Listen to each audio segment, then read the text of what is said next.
Hey everybody! Welcome to the latest edition of Muley Reads. I'm Muley, and I reads. And have you ever made plans for something that didn't quite turn out the way you expected that they would? Well, that's exactly what happens to Raggedy Ann in tonight's book, Raggedy Ann's Cooking School. Yeah. Well, I wonder what Raggedy Ann does when everything she works for goes right down the drain. Let's find out and read Raggedy Ann's Cooking School. Raggedy Ann's Cooking School by Marjorie Schwalge. Illustrated by June Goldsboro. A Whitman book. Copyright MCML. Just whenever. Raggedy Andy could see Raggedy Ann at the edge of the meadow. She was nailing a huge sign to an elm tree. The sign read, "The Raggedy Ann Cooking School." "Hi," Andy called. "Whatever gave you the idea for a cooking school?"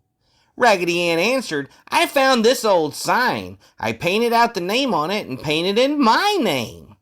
Raggedy Andy clapped his hands. "A cooking school sounds fun! What can I do to help?" "You can tell all our friends to come here at 2 o'clock. I'll show them how to make carrot cupcakes," Raggedy Ann told him.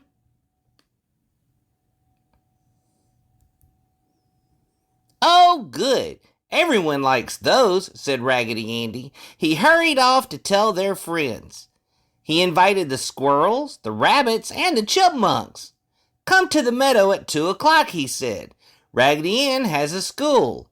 We'll all have a good time."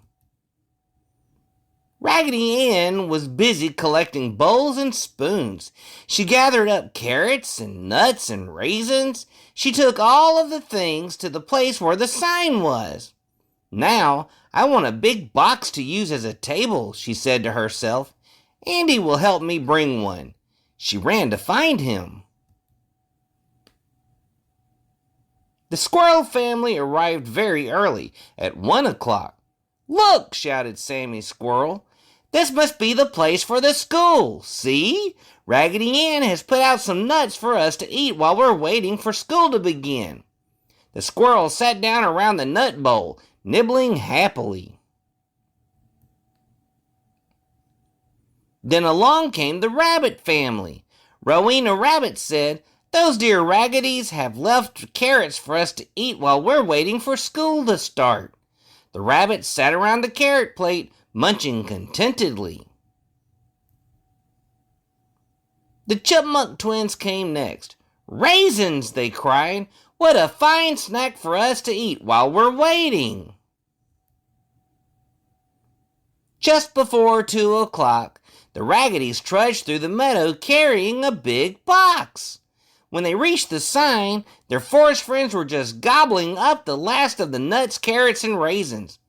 "Thank you for the delicious snack," Sammy Squirrel called when he saw Raggedy Ann and Raggedy Andy. "I was going to make carrot cupcakes, but you have eaten all the ingredients. Now, how can I have my cooking school?" cried Raggedy Ann. "A cooking school?" asked Rowena Rabbit. "Why, Raggedy Andy didn't say anything about cooking." "Didn't you see Ann's sign?" Raggedy Andy asked. But a leafy branch had rested right over the sign, so no one had seen it. Suddenly, Raggedy Andy smiled a wide smile. "We can have our cooking school tomorrow," he said. "Today, we'll have a looking school. I have a book with lots of pictures right here in my pocket, and we can all look at it together." "Why, it's a cookbook," they said when they saw it. Then they all sat down on the grass to look at the beautiful colored pictures in the cookbook.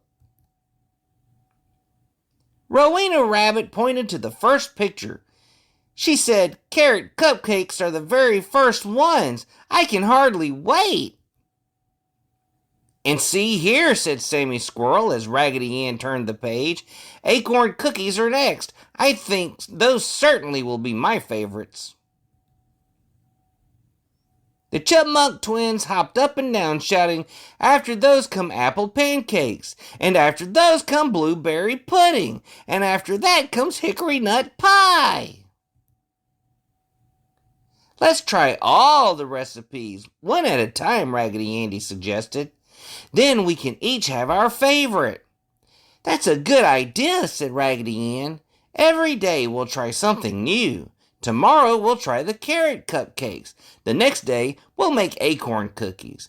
After that, we can make all the other good things in the cookbook, one by one. The squirrels, the chipmunks, and the rabbits started for home, calling, "See you tomorrow, Raggedy's." As they waved goodbye, Raggedy Ann said, "Andy, your looking book saved the day. Tomorrow we'll begin our cooking school together." Then she changed the sign so it read, "The Raggedy Ann and Raggedy Andy Cooking School." What a fun book. You know what? I think that it was really important that Raggedy Ann realized that sometimes things just don't go the way we want them to. And when they don't go the way we want them to, what do? Well, do what Raggedy Andy did. And later Raggedy Ann played along too. You just have to make a change of plans and then make those new plans work, because we can do some good work that way. This is your pal Muley the Mule saying, see you later.